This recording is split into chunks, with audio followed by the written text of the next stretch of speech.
ಮನ್ರೇಗಾ ಚರ್ಚೆಯ ನಡುವೆ ಕಾಂಗ್ರೆಸ್ನ ಶಾಸಕ ಶಿವಲಿಂಗೇಗೌಡ ಅವರು ಆಡಿದ ಮಾತು ಕಿಚ್ಚು ಹಚ್ಚಿದೆ. ಬಿಜೆಪಿ ಜೆಡಿಎಸ್ ಸದಸ್ಯರ ವಿರುದ್ಧ ಆಡಿದ ಮಾತುಗಳು ಗದ್ದಲ ಸೃಷ್ಟಿಸಿವೆ. ಇನ್ನು ಸಿಟಿ ರವಿ ಅವರನ್ನ ಒಂದು ದಿನ ಅಮಾನತುಗೊಳಿಸಲಾಗಿತ್ತು.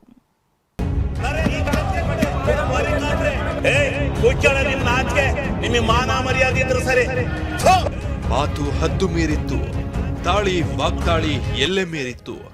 ಜನನಾಯಕರು ಎನಿಸಿಕೊಂಡವರೇ ಛೀ ಥೂ ಅಂತೆಲ್ಲ ಬೈದಾಡಿಕೊಂಡ್ರು.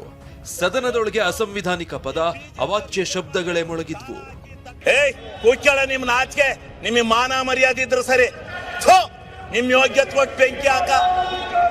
ನಿಮ್ ಮಾನ ಮರ್ಯಾದೆ ಐತೆ ನಿಮ್ಗೆ? ಅಯೋಗ್ಯರಿಗೆ ಮಾನ ಮರ್ಯಾದೆ ಸಿಕ್ಕು ಸಿವಾಸು ಏನೂ ಇಲ್ಲ ಈ ಬಿಜೆಪಿಯವರಿಗೆ. ನಿನ್ನಂತ 100 ನಾಯಿಗಳು ಬಂದ್ರು ನಾನು ಎದುರಲ್ಲ. ನಾಯಿಗಳಿಗೆ ಕಡೆ ನೀವು. ಆ ನಾಯಿಗಳಿಗಾರ ಬುದ್ಧಿ ಇರುತ್ತೆ, ಅಷ್ಟು ಇಲ್ಲ ನಿಮಗೆ. ನೀವು ಹುಟ್ಟು ಅಯೋಗ್ಯರು. ಹೀಗೆ ಬಾಯಿಗೆ ಬಂದಂತೆ ಶಿವಲಿಂಗೇಗೌಡ ಅವರು ಬೈತಾ ಇರೋದು ಬಿಜೆಪಿ ಜೆಡಿಎಸ್ ಸದಸ್ಯರಿಗೆ. ಯಾಕಂದ್ರೆ ವೇದವ್ಯಾಸ್ ಕಾಮತ್, ಶರಣು ಸಲಗರ ಇಬ್ರು ಕೂಡ HDDಗೆ ದೋಖಾ ಮಾಡಿದ ಶಿವಲಿಂಗೇಗೌಡಗೆ ಧಿಕ್ಕಾರ ಅಂತ ಘೋಷಣೆ ಕೂಗಿದ್ರು. ಇದಕ್ಕೆ ರೇಗಿದ ಶಿವಲಿಂಗೇಗೌಡ ಅವಾಚ್ಯವಾಗಿ ವೈಯಕ್ತಿಕವಾಗಿ ಹೆಂಡತಿ ಮಕ್ಕಳನ್ನು ಪ್ರಸ್ತಾಪಿಸಿದ್ರು. ಯಾರೋ 3 ಜನ, ಒಬ್ಬ RSS ಈ ಮಂಗಳೂರಿನನು, ಇವನು ನನ್ನಲ್ಲಿ ಮಾತಾಡಕ್ಕೆ ಎದ್ರು ಇರಳ್ತಾನೆ. ಇವನೊಬ್ಬ ಈ ತಹಸೀಲ್ದಾರ್ ಚಿಂಚೋಳಿಲಿ ಅವನ ಹೆಂಡತಿ ಬಿಟ್ಕೊಂಡು ದುಡ್ಡು ಹೊಡ್ಕೊಂಡು ಇಲ್ಲಿ ಬರ್ತಾನೆ. ಇವನು ಭ್ರಷ್ಟರಲ್ಲಿ ಭ್ರಷ್ಟ. ಇವನು ಭ್ರಷ್ಟರಲ್ಲಿ ಭ್ರಷ್ಟ. ಇವನು ಸಲಗಾರ, ಇವನು ಭ್ರಷ್ಟ. ಇನ್ನು ಪಕ್ಷಾಂತರಿ ಅಂತ ಕೂಗಿದ್ದಕ್ಕೂ ಆಕ್ರೋಶ ಭರಿತವಾಗಿ ಉತ್ತರಿಸಿದ್ರು. ಇಂಥ ಅಯೋಗ್ಯ ಕೆಲಸ ಮಾಡಿರ್ಲಿಲ್ಲ ಯಾರು. ಇಂಥ ಕೆಟ್ಟ ನಾನು ಪ್ರಜಾಪ್ರಭುತ್ವ, ನಾನು ಯಾವ ಪಕ್ಷ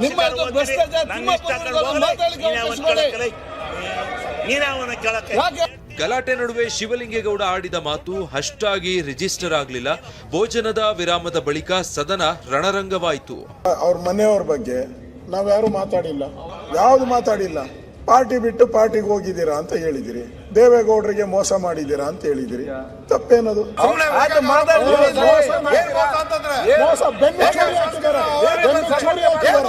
ದೇವೇಗೌಡರಿಗೆ ಬೆನ್ನು ಚೂರಿ ಹಾಕಿದ್ದಾರೆ.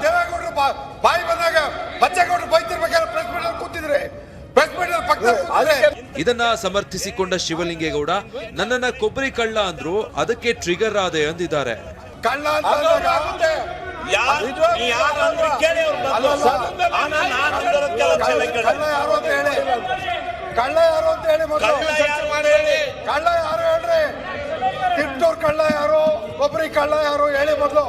ಆದ್ರೆ ವಿಧಾನಸಭೆಯೊಳಗೆ ಗದ್ದಲ ಮಾತ್ರ ನಿಲ್ಲಲಿಲ್ಲ.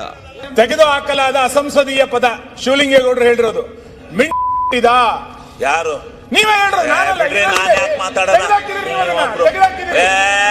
ಎರಡೇ ಪದ 2019 ಕೇಳಿರೋದು ಅಪಾಪೋಲಿಗಳು MLAಗಳು ಸದನದ ನಡವಳಿಕೆ ಪದ್ಧತಿ ನೋಡಿ. ಮಾತಾಡ್ತಾ ಇರ್ತೀವಿ. ಪಾಕಿಸ್ತಾನ ನಾಲಗೆ ಎಂದು MLC ಸಿಟಿ ರವಿ ಹೇಳಿದ ಮಾತು ವಿಧಾನ ಪರಿಷತ್ನಲ್ಲೂ ದಳ್ಳುರಿ ಎಬ್ಸಿತ್ತು. ರಾತ್ರಿ 8 ಗಂಟೆ ಒಳಗೆ ಸಿಟಿ ರವಿಯನ್ನ ಸದನಕ್ಕೆ ಕರೆತರುವಂತೆ ಹೇಳಿದ್ದೆ. ಆದ್ರೆ ಸಿಟಿ ರವಿ ಸಭಾಪತಿ ಆದೇಶಕ್ಕೆ ಗೌರವ ನೀಡಿಲ್ಲ ಅನ್ನೋ ಕಾರಣಕ್ಕೆ ನಿನ್ನೆ 1 ದಿನದ ಮಟ್ಟಿಗೆ ಪರಿಷತ್ನಲ್ಲಿ ಅಮಾನತು ಮಾಡಿದ್ರು. ಹರೀಶ್, TV9 ಬೆಂಗಳೂರು.